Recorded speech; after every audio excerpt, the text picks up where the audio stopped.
Yes, hello mga kalangga, another mini vlog. And for today's video nga, ayan na nga si ate siyang magpa-request nga siya ng Jollibee. May sakit kasi ngayon sa ate niyo siyang at gusto ng kanyang palate or kanyang panlasa isang Jollibee. Kaya naman bida ang saya, ayan pinagbigyan ng hilig para walang ligalig. Dahil sa bago-bagong panahon mga Jumega ko or ulan init always, kaya naman yung ate siyang yun talagang hindi talaga naaalebyon sa kanyang ubo. Plus nga kami lahat dito sa bahay mga Jumega ko bukod kay daddy's nagkasakit talaga. Kita niyo naman talaga sa akin yung bubo talaga na ningkamot siyang subo sa sarili kasi ako busy dito nagpupundo ng tubig kasi mawawala na naman natin tubig dito sa Panakan area.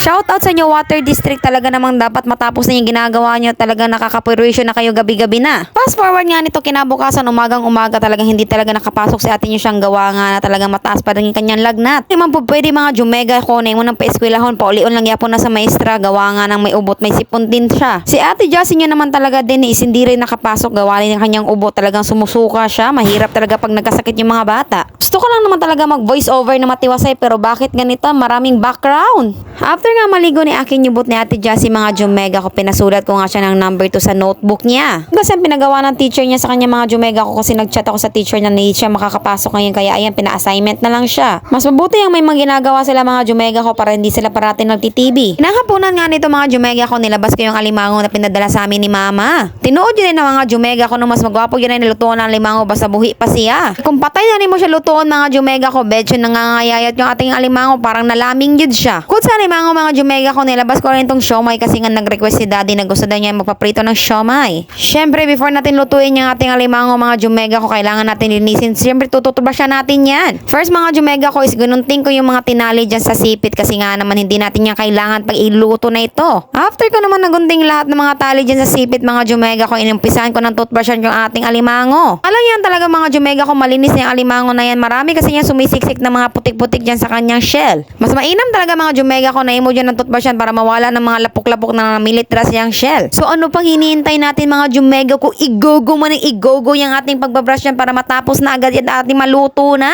O diba, hindi namang halata na smart dishwashing ang aking gamit dito. After ko naman itong i-brush mga Jumega ko, nilagay ko siya sa kaldero para mamaset aside at hugasan ko naman siya ulit. Kuna naman talaga sa akin yung talagang napakaingay sa aking background, nag-VO pa naman ako. After ko naman brush yung ating mga alimango mga Jumega ko, nilagay ko na siya sa kaldero at nilagyan ko ng tubig para naman ma-start ko na yung pakuluan. Simpleng luto lang yung ating gagawin mga Jumega ko, pakukuluan lang natin to para naman matapos agad. Siyempre dahil nagtitipid tayo sa gas, pinaibabaw ko rin yung ating siomay natin i-steam dahil konti lang naman yung aking lulutuin. Medyo tamad kasi ang ina niyong magluto ng mga komplikadong ulam mga Jumega ko, kaya ito muna ating uulamin. Kaya ganito yung ating ulam mga Jumega ko, masarap pa din naman yan. Kanya isasalang mo na yan para naman maluto na agad. Kung di ka pa nakafollow sa aking page, follow and like mo na yan.